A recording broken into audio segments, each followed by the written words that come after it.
পাওনা টাকা কিভাবে ফেরত পাবেন? মানুষের সবথেকে ব্যথা লাগে মনে কখন বলুন তো? আপনার কষ্টের টাকা, পরিশ্রমের টাকা আপনি কাউকে দিলেন, তার বিপদে ৫,০০,০০০ টাকা দিয়ে দিলেন। আপনার এখন খুব ইমার্জেন্সি, টাকাটা ভীষণ দরকার। আপনি দিনের পর দিন তার কাছে চাইছেন, কিন্তু সে টাকাটা আপনাকে ফেরত দিচ্ছে না। মাসের পর মাস, দিনের পর দিন আপনাকে ঘুরিয়ে যাচ্ছে, আজকে না কাল, কাল না পরশু। তার মানে কি আপনি কি বুঝতে পারছেন? আলটিমেটলি সে পয়সা আপনাকে দেবে না। বর্তমান দিনে দেখুন, মানুষের উপকার করাটা একটা যেন অভিশাপ হয়ে দাঁড়িয়েছে। তার জন্য দেখুন, মানুষ এখন কেউ কাউকে আর ভরসা করে না, কেউ কাউকে বিশ্বাস করে না। কারণ আপনি অন্য মানুষকে টাকা দিলেন তার বিপদে সাহায্য করার জন্য, এটা তো আপনার কোনো দোষ নেই। একজন মানুষ বিপদে পড়েছে, তার কাছে পয়সা নেই, খুব ভালো কথা।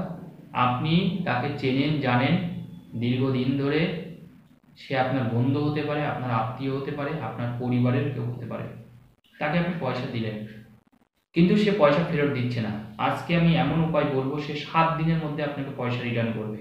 হ্যাঁ, ঠিকই শুনছেন, সে 7 দিনের মধ্যে আপনার পয়সা রিটার্ন করবে। তার জন্য অবশ্যই শেষ পর্যন্ত ভিডিওটা দেখবেন।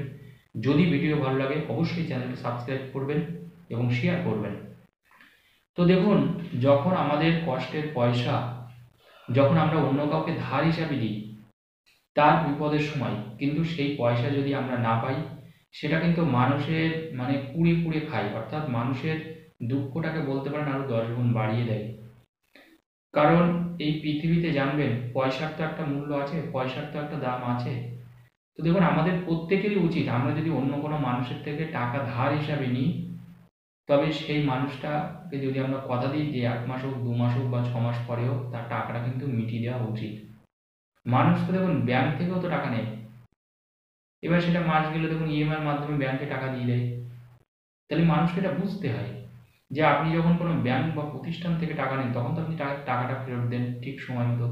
তাহলে যখন কোনো মানুষ আপনাকে বিশ্বাস করে দিচ্ছে উইদাউট ডকুমেন্টে, কোনো লিখিত ছাড়া লক্ষ লক্ষ টাকা, দেখুন আজকে দীর্ঘ 18 বছর ধরে আমি এই জ্যোতিষ পেশায় আছি।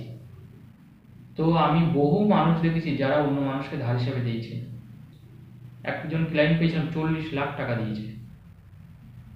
40 লাখ টাকা দিয়েছে তার মামা শ্বশুরকে।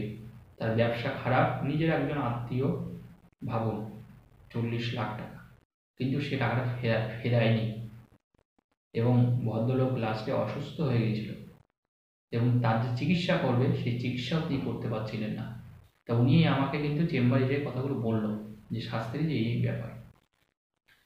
তো দেখুন, তো মানুষের ওনার অ্যামাউন্টটা অবশ্য অনেকটা বড় ছিল, 40 লাখ টাকা। তো মনে রাখবেন, যার যত টাকাই হোক, আপনার থেকে যদি 1 লাখ নেয়, কেউ 5 লাখ নেয়, 10 লাখ নেয়, সে যদি ধার হিসাবে আপনি যদি টাকা নেন, তবে প্রত্যেকের উচিত তার টাকাটা, আপনি যে সময়টা তাকে কথা দিয়েছিলেন ঠিক সময় তার টাকাটা ফেরত দেওয়া। ঠিক সময় টাকাটা ফেরত দিলে জানবেন বিশ্বাসটা তৈরি হয়। এর পরবর্তীকালে আপনি যখনই বিপদে পড়বেন তার কাছে যদি যান, দেখবেন সে আরও বেশি টাকা আপনাকে রিটার্ন দেবে। এইভাবেই তো দেখুন মানুষের বিশ্বাস ভরসাটা আমরা পাই। তাহলে অন্য কোনো মানুষের থেকে যখন আমরা টাকা ধার করবো, তাকে কিন্তু টাকা আমাদের দিয়ে দেওয়া উচিত। এটা প্রত্যেকের নৈতিক কর্তব্য বলে আমি মনে করি। কারণ জানবেন, টাকা আপনি নেওয়ার সময় আপনি তো বলেছেন যে তাকে আপনি ফেরত দেবেন, তাহলে এখন কেন দিচ্ছেন না? এবার দেখুন, কিছু মানুষ থাকে যারা ছলনাময়ী মানুষ, কিছু মানুষ থাকে যারা দুষ্টু প্রকৃতির মানুষ। তারা আপনাকে বুঝতে দেবে না, তারা অত্যন্ত মধুর ভাষা আপনাকে বলবে, মিষ্টি ভাষা আপনাকে বলবে, প্রথমে আপনার মনটাকে জয় করবে, জয় করে আপনার থেকে একগোছা টাকা নিয়ে নেবে, এবং সে ধার হিসাবে টাকা নেবে, বলবে কিছুদিন পরে আমি টাকাটা ফেরত করে দেবো, রিটার্ন দেবো, কিন্তু তারপরে আপনি টাকা দিচ্ছে না।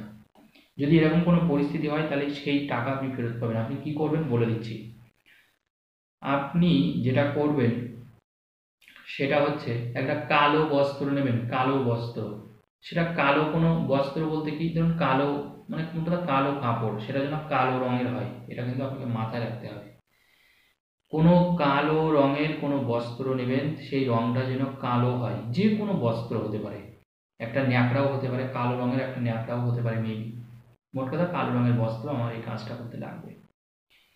এই কালো রঙের বস্ত্র নিয়ে আপনি যেটা করবেন সেটা হচ্ছে, যার কাছে আপনি টাকাটা পান, যে আপনাকে ঘোরাচ্ছে দিনের পর দিন, মাসের পর মাস, সেই লোকটার নাম বা সে যাই হোক, পুরুষ হোক মহিলা হোক যিনি হোক যেই হোক, যে আপনার থেকে নিচে একটা কাগজে তার নামটা আপনি লিখবেন। তার নামটা লিখবেন কি কালি দিয়ে লিখবেন মনে রাখবেন, কালো কালি দিয়ে লিখবেন। তার নামটাও কিন্তু কালো কালি দিয়ে লিখবেন, সাদা কাগজে কালো কালি দিয়ে। যে আপনার থেকে পয়সা নিচ্ছে, দিচ্ছি দিচ্ছি বলে দিচ্ছে না, তার নামটা কালো কালি দিয়ে লিখুন। কালো কালি দিয়ে তার নাম লিখে ওর মধ্যে আপনি 1 মুঠ মতন, এই এরকম 1 চিমটে বা 1 মুঠ মতন চিনি নিন। চিনি নিয়ে ওই কাগজটার মধ্যে আপনি দিয়ে দিন। দেওয়ার পরে আপনি যেটা করবেন, ওই যে কালো যে কাপড়টা আমি নিতে বললাম, ওই কালো কাপড়টা দিয়ে কাগজের উপরে যে চিনিটা আছে, তারপরে আপনি ওই কালো কাপড়টা দিয়ে ওটাকে আপনি যে কোনো কালো সুতো দিয়ে পেঁচান। যে কোনো কালো সুতো দিয়ে আপনি ওটাকে পেঁচিয়ে দিন। কালো সুতো দিয়ে পেঁচানোর পরে আপনি যেটা করবেন সেটা হচ্ছে, আপনি এটাকে জলে ভেজাবেন। জলে, যে কোনো জলে আপনি ভেজাবেন, একটু অবশ্য ভালো জলে ভেজাবেন, মানে এঁটো কাটা জলে না। এমনি একটা পাত্র নেবেন মনে করুন, সেই পাত্র নিয়ে আপনি এটাকে পুরো চুবিয়ে নেবেন। একবারে চুবিয়ে আবার তুলে নেবেন কিন্তু, মানে ডুবিয়ে রাখবেন না। মোট কথা ওটাকে একটু জলে ভেজাবেন। জলে ভিজিয়ে আপনার বাড়ির ছাদে হোক বা উঁচু জায়গায় ওটাকে আপনি রেখে দিন। উঁচু জায়গায় কিন্তু আপনাকে রাখতে হবে, সেটা বাড়ির ছাদ হতে পারে। মনে করুন আপনার হয়তো টালির বাড়ি বা বা মনে করুন টিনের বাড়ি, মেবি হতে পারে, অনেক সবার যে ছাদের বাড়ি হবে এমন কোনো ব্যাপার না। যে বাড়িটাই মোট কথা আপনার হোক, সেই বাড়ির উপরে ওটাকে আপনি রেখে দেবেন, শুধু ওটা ওইভাবেই থাকবে। এটা আপনি 7 দিন রাখবেন, 7 দিন। তারপরে এটাকে আপনি জলে ফেলে দেবেন, 7 দিন রাখার পরে জলে ফেলে দেবেন। এটা যদি আপনি করতে পারেন, সেই মানুষ সে মানে অনুশোচনায় ভুগবে যে আমি মানুষটাকে ঠকালাম, এই মানুষটাকে টাকা নিয়ে আমি টাকাটা তাকে দিচ্ছি না, আমি তো ধার হিসাবে নিয়েছিলাম। আমার বিপদে আমার প্রয়োজনে সে আজকে আমাকে টাকা দিল, আর আমি তাকে টাকা না দিয়ে ঠকাচ্ছি। তখন সে আপনাকে পই পই করে টাকা ফেরত দেবে, আপনার বাড়িতে গিয়ে টাকা ফেরত দিয়ে আসবে, আপনাকে টাকা চাইতেও হবে না। 7 দিনের মধ্যে সে টাকা রিটার্ন করবে আপনাকে, এইটুকু বলে দিই। কারণ জানবেন, এই সকল মানুষ যারা টাকা নিয়ে, দেখুন আমি যে বলবো না যে সবাই টাকা ধার নিয়ে যে সবাই মানুষকে এরকম করে, তা কিন্তু নয়। দেখুন এর মধ্যে বেশ কিছু মানুষ, তারা কিন্তু দেখবেন যে সময়টা আপনাকে দিয়েছেন, সময়ের আগেই কিন্তু আপনাকে টাকা ফেরত দিয়েছেন, কারণ তাদের মধ্যে মনুষ্যত্ব আছে। কিন্তু দেখুন, কিছু মানুষ থাকে যারা ধূর্ত প্রকৃতির মানুষ, তাদের ছলের অভাব হয় না। তারা ইচ্ছা করলে আপনার টাকাটা ফেরত দিতে পারে, কিন্তু তাদের এমন একটা মেন্টালিটি হয়ে গেছে যে তারা টাকাটা ফেরতই দেবে না।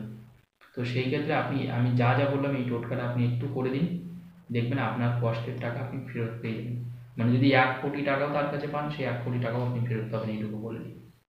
টাকা ফেরত সে দেওয়ার জন্য দেখবেন সে নিজে আপনার হাতে পায়ে ধরবে, এইটুকু বলতে পারি। ধন্যবাদ, ভালো থাকুন।